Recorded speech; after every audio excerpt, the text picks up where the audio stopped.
कि हमाम में सब नंगे, ये सारे नेता एक साथ मिलके, जिसमें राजद के लोग भी शामिल हैं और जिसमें भाजपा के लोग भी शामिल हैं, ये दिखाता है भाजपा, राजद, जदयू, ये सब व्यक्तिगत लाभ की जहां बात आती है, ये सब लोग आपस में मिल जाते हैं। क्या नया कच्चा चिट्ठा अभी प्रेस कॉन्फ्रेंस करके पटना में फिर से खोलेंगे, तब इनका अभी अकल ठिकाने आएगा, छोड़ेंगे नहीं। यूं तो हमाम में सब नंगे हैं, लेकिन राजनीति के हमाम में एक दूसरे को दिन भर पानी पी पी कर कोसने वाले भी एक साथ नंगे हैं। राजनीतिक सत्ता के शिखर पर कोई ऐसे ही नहीं पहुंच जाता, उसके लिए हत्याओं और मजलूमों के सीने को सीधी बनानी पड़ती है। एक आम क्लर्क से किसी संस्थान का निदेशक और फिर राज्य का पार्टी प्रमुख कोई ऐसे ही नहीं बन सकता, उसके लिए बहुत सारी साजिशें करनी पड़ती हैं। अपने परिवार को, बेटे को, बहू को और पत्नी को किसी संस्थान के सबसे ऊंचे पद पर बैठाने के लिए सबसे पहले आपका उस पर कब्जा होना जरूरी है, आपका गद्दार होना भी जरूरी है। जिस व्यक्ति ने आपको नौकरी दी, पहले उसका विश्वास जीतकर उसे और उसके परिवार को ही संस्थान से बाहर करना और खुद को, अपने परिवार को सर्वे सर्वा बनाना भी बड़ी कला है। और तुर्रा यह कि आपका राजनीतिक संपर्क भी मजबूत होना चाहिए। नेताओं से, सत्ता के शीर्ष पर बैठे लोगों से आपकी दोस्ती और भाई जैसा संबंध हो, तभी आप कुछ भी कर सकते हैं। जी हाँ, आप भाजपा के प्रदेश अध्यक्ष भी बन सकते हैं और हत्या और अल्पसंख्यकों के अधिकारों पर कब्जा के आरोप के बावजूद पद पर बने रह सकते हैं। और कमाल यह कि इन सारे आरोपों के बावजूद चुप रह सकते हैं, चुप्पी साध सकते हैं। नमस्कार, हमारा नाम निखिल है और आप जनता बोध देख रहे हैं। अभी हमने जितनी भी उपमाएं और कारनामा गिनवाया, वो एक ऐसे पार्टी के प्रदेश अध्यक्ष का है जो दिन भर भ्रष्टाचार पर अन्य पार्टियों को पाठ पढ़ाती रहती है। यह कारनामा करने वाला और कोई नहीं बल्कि देश भर को भ्रष्टाचार पर जीरो टॉलरेंस का पाठ पढ़ाने वाले प्रधानमंत्री जी के पार्टी के बिहार में अध्यक्ष हैं दिलीप जायसवाल जी। 6 जुलाई को जन सुराज वाले प्रशांत किशोर ने दिलीप जायसवाल पर आरोप लगाया। आरोप भी ऐसा वैसा नहीं, हत्या और अल्पसंख्यक सिख समुदाय जो बिहार में अल्पसंख्यक है, उसकी एकमात्र मेडिकल कॉलेज माता गुजरी देवी मेमोरियल मेडिकल कॉलेज पर कब्जा कर अपने बेटे, बहू, पत्नी को वहां सबसे ऊंचे पदों पर बैठाने जैसे तमाम आरोप लगाए। लेकिन दिलीप जायसवाल का कोई बयान या जवाब प्रशांत किशोर के आरोप पर नहीं आया। भाजपा जैसी पार्टी जो राई को भी पहाड़ बना देती है, उसके प्रदेश अध्यक्ष पर आरोप लग रहा है और भाजपा के प्रवक्ता से लेकर नेता और खुद दिलीप जायसवाल तक चुप हैं। यह कुछ राजनीति में, खासकर बिहार की राजनीति में, जब आने वाले समय में बिहार में चुनाव होना है, समझ से परे है। ऐसे में इन आरोपों को सच क्यों न माना जाए जब बीजेपी के प्रदेश अध्यक्ष कुछ बोल ही नहीं रहे हैं। सबसे बड़ा सवाल यही है कि प्रशांत के आरोप पर भाजपा द्वारा मीडिया मैनेजमेंट भी किया जा रहा है, क्योंकि भाजपा के प्रदेश अध्यक्ष पर हत्या और अल्पसंख्यक सिखों के अधिकारों को हथियाने का आरोप लग रहा है और उसकी कहीं चर्चा नहीं है। यह कोई मुद्दा नहीं बन रहा, चुनावी राज्य में कहीं बहस नहीं हो रही। इसका मतलब है कि दाल अगर पूरी तरह नहीं तो भी कुछ तो काली जरूर है, क्योंकि बिहार चुनावी राज्य है और भाजपा जैसी बड़ी पार्टी के प्रदेश अध्यक्ष पर इतना संगीन आरोप है। कमाल ये कि उस पर चौतरफा चुप्पी है। कुछ न कुछ तो मैनेजमेंट का खेल जरूर चल रहा है।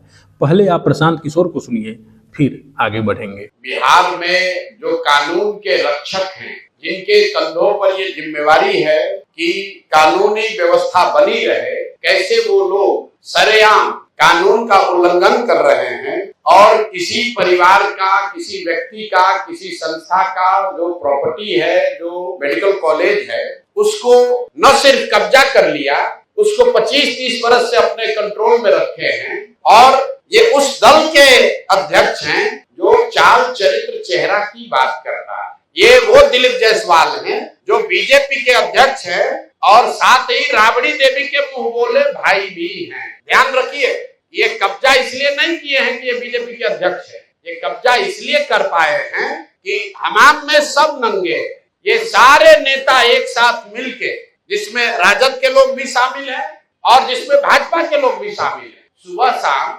राजद का नेतृत्व ये कह रहा है कि हम लोग भाजपा से लड़ाई लड़ रहे हैं और भाजपा का अध्यक्ष, राज्य का अध्यक्ष, उसने एक सिखों के कॉलेज को जबरदस्ती कब्जा किया हुआ है। उसको राजद की इतनी बड़ी नेत्री राबड़ी देवी कह रही कि मेरा मुंह बोला भाई है और उनके मुख्यमंत्री रहते हुए ये कब्जा हुआ और उसके बाद लगातार ये कब्जा बना हुआ है। तो ये दिखाता है कि भाजपा, राजद, जदयू ये सब व्यक्तिगत लाभ की जहां बात आती है तो ये सब लोग आपस में मिल जाते हैं। प्रशांत किशोर जिस मेडिकल कॉलेज पर कब्जे और अधिकार का आरोप लगा रहे हैं वो बिहार के सीमावर्ती क्षेत्र किशनगंज में स्थित है। नाम है माता गुजरी देवी मेडिकल कॉलेज। गुजरी देवी सिखों के 10वें गुरु गोविंद सिंह जी की माता जी का नाम है। उन्हीं के नाम पर इस कॉलेज का नाम रखा गया है।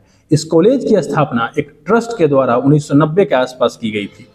ट्रस्ट की स्थापना सरदार मौलेश्वर सिंह नाम के व्यक्ति द्वारा किया गया था, जो 2 बार बिहार विधान परिषद के सदस्य भी रहे हैं।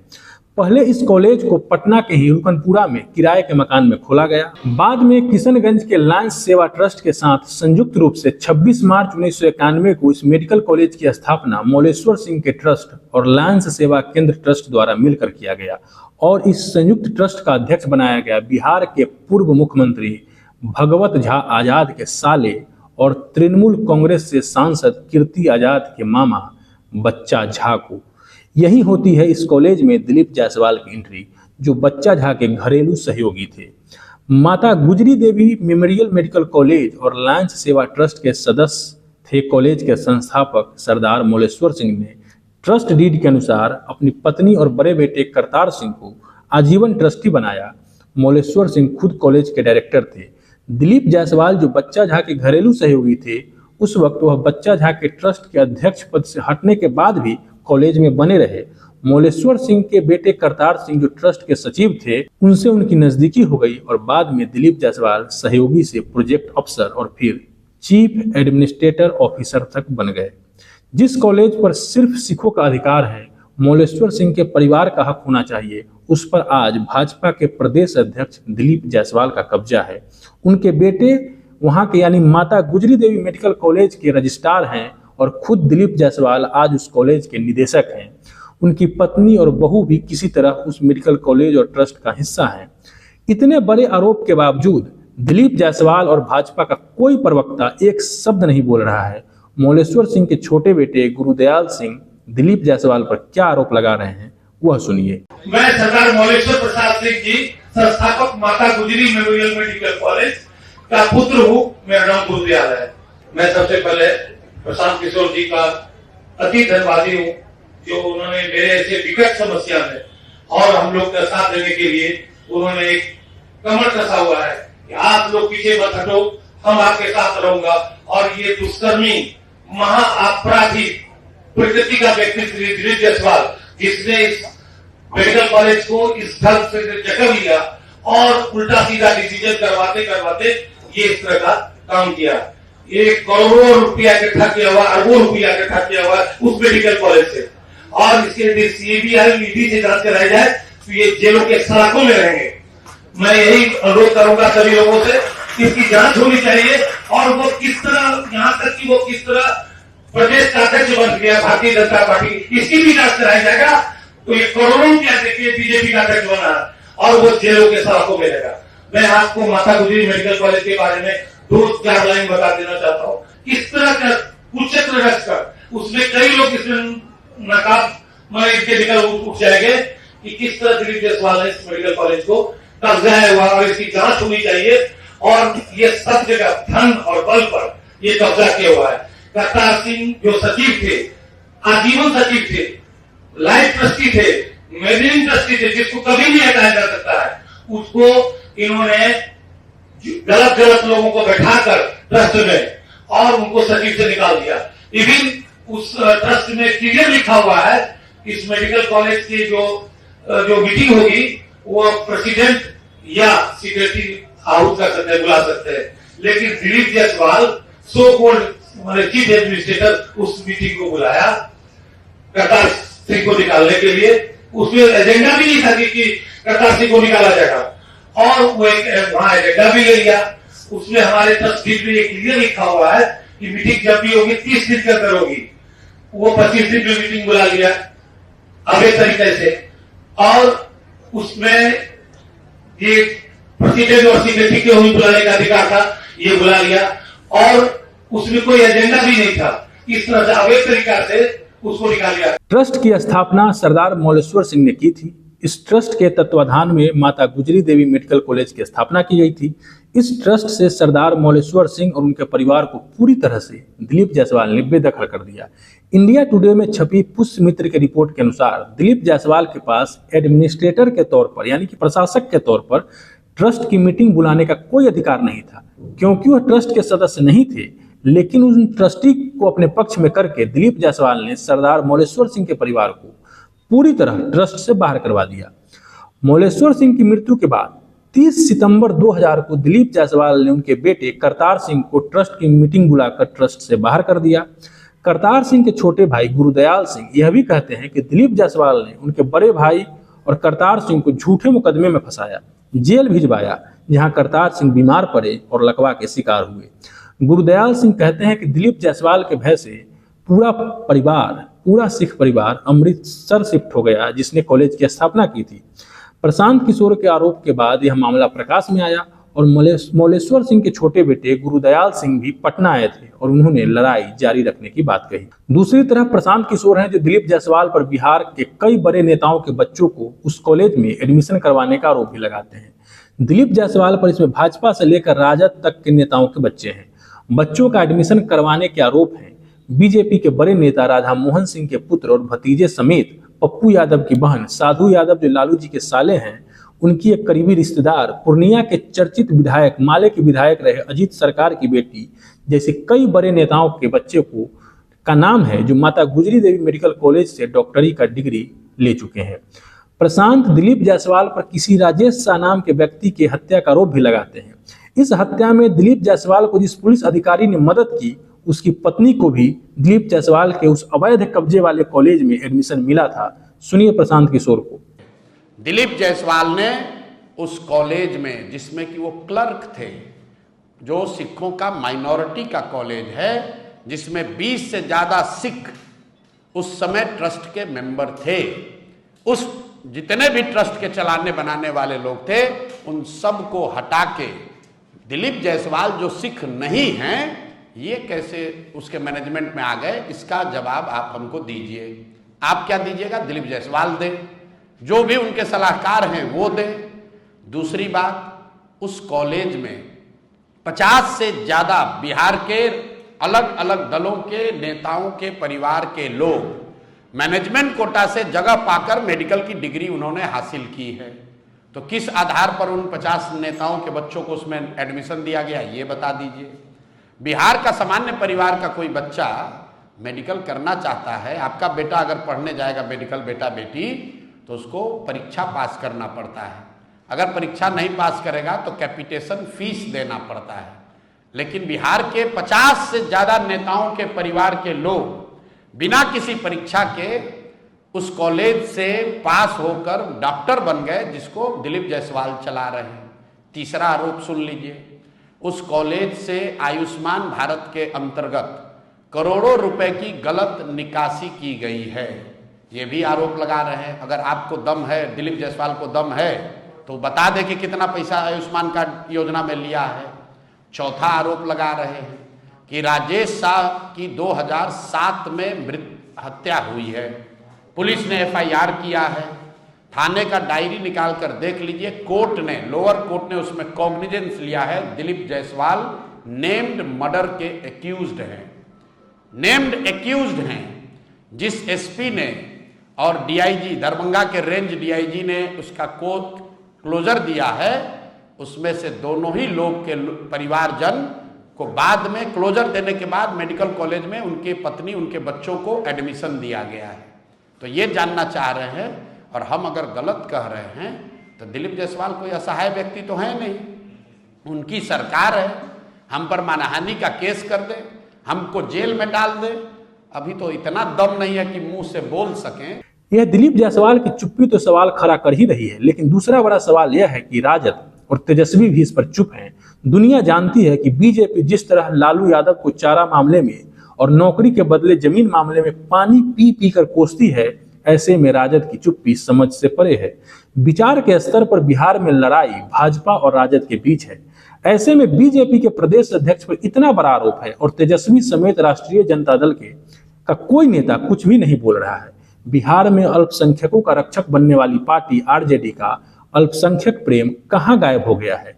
राजद और तेजस्वी के लिए अल्पसंख्यक सिर्फ मुसलमान ही है, यह भी एक बड़ा सवाल है।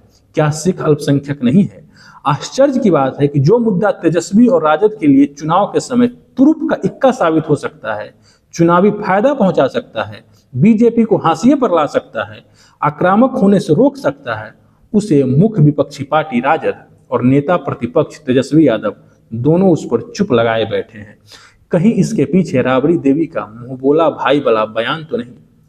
तेजस्वी यादव सच में दिलीप जायसवाल को मामा तो नहीं समझ रहे हैं? आखिर ये रिश्ता कहलाता क्या है? माता गुजरी देवी मेडिकल कॉलेज पर दिलीप जायसवाल का जब नियंत्रण और कब्जा कर रहे थे, तब बिहार में राबड़ी देवी की सरकार थी। प्रशांत किशोर इसके तरफ इशारा कर चुके हैं। बिहार में अल्पसंख्यक सिखों का एकमात्र संस्थान पर अब सिखों का कोई अधिकार नहीं रह गया है। मुसलमान के वक्फ के लिए तेजस्वी गांधी मैदान के मंच से गरजते हैं और सिखों के लिए एक शब्द तक नहीं बोलते। यहीं तेजस्वी और राजद का दोहरा चेहरा सामने आता है, क्योंकि बिहार में सिख वोट बैंक नहीं है, इसलिए उसे पूछने वाला कोई नहीं है। दिलीप जायसवाल से यह सवाल पूछा जाना चाहिए कि अल्पसंख्यक सिखों के संस्थान में आप क्या कर रहे हैं? क्लर्क से लेकर कॉलेज के निदेशक तक आप कैसे पहुंचे? संस्थापक परिवार का एक भी सदस्य कॉलेज प्रशासन में क्यों नहीं है? करतार सिंह की मृत्यु में भी दिलीप जायसवाल का नाम संदिग्ध है। यह कुछ मोटे मोटे सवाल हैं जो प्रशांत किशोर के आरोप के बाद हवा में तैर रहे हैं, लेकिन इसका जवाब कहीं नहीं है, क्योंकि जवाब देना है दिलीप जायसवाल को और वह चुप हैं। और मीडिया भी इस बात को बहुत तवज्जो नहीं दे रही है। कहीं छिटपुट कुछ रिपोर्ट तो आए हैं। दिलीप जायसवाल और भाजपा को जवाब देना चाहिए, लेकिन वह नहीं देंगे, क्योंकि वह सरकार में है। मीडिया को बोलने, लिखने, पूछने नहीं दिया जाएगा और जनता मतदाता सूची में नाम जुड़वाने में व्यस्त है।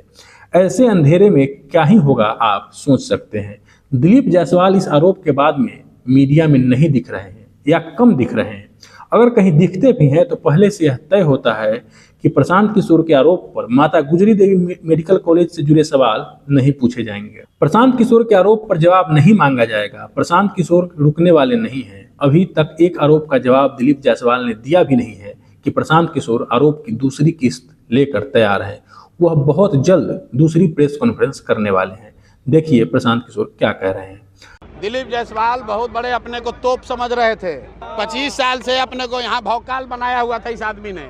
इनका पहला राउंड इनका कायदे से उपाय हुआ है और दूसरे किस्त का, सब लोग ध्यान से सुन लो भाई, दूसरा किस्त 18 तारीख तक इन पर जारी किया जाएगा और इनका कच्चा चिट्ठा खोलेंगे। आप देखिए इनका हालत क्या है। अगर आप किसी राजनीतिक दल पर आरोप लगाइएगा, सही या गलत, लोग सामने से जवाब देते हैं। ये इतना डरा हुआ आदमी है कि अभी तक इस आदमी ने एक भी जवाब नहीं दिया। भाजपा का 19 प्रवक्ता है, डर के मारे कोई अपना मुंह नहीं खोल रहा है। मोदी जी आ रहे हैं 18 तारीख को, उससे पहले चाल चरित्र चेहरा की बात करने वाले भाजपा के अध्यक्ष दिलीप जायसवाल और राबड़ी देवी के मुंह बोले भाई, इनका फिर से कच्चा चिट्ठा, नया कच्चा चिट्ठा अभी प्रेस कॉन्फ्रेंस करके पटना में फिर से खोलेंगे, तब इनका अभी अकल ठिकाने आएगा, छोड़ेंगे नहीं। अब दिलीप जायसवाल कब तक बोलेंगे या नहीं बोलेंगे, और बिहार की अन्य विपक्षी पार्टियां राजद, कांग्रेस कब बोलना और जवाब मांगना शुरू करेगी, इस घोटाले को जनता के बीच कब लाएगी, देखने वाली बात है। दरअसल चुनाव में असल मुद्दे से ध्यान भटकाना इसे ही कहते हैं। अपराध और इस तरह के मुद्दे पर कोई सवाल न पूछे, इसलिए ऐसा मुद्दा पटक दो जिससे जनता उलझी रहे। बिहार में गहन मतदाता पुनर्निरीक्षण वही भटकाऊ मुद्दा है। खैर, आप दिलीप जायसवाल जी पर लगे आरोप पर क्या सोचते हैं, उनकी चुप्पी पर क्या सोचते हैं, मीडिया के रोल पर क्या सोचते हैं, प्रशांत किशोर जो आरोप लगातार लगा रहे हैं उस पर क्या सोचते हैं। प्रशांत किशोर जी को बीजेपी का बी टीम भी कहा जाता है, कुछ लोग कहते हैं। उस मामले पर क्या सोचते हैं जब प्रशांत किशोर बीजेपी के प्रदेश अध्यक्ष पर इतना गंभीर आरोप लगा रहे हैं, काला चिट्ठा खोल रहे हैं। कमेंट करके जरूर बताएं। आप जनता बोध देख रहे हैं। मेरा नाम निखिल है। वीडियो को लाइक और शेयर करें। हमारे चैनल जनता बोध को जरूर सब्सक्राइब करें। धन्यवाद।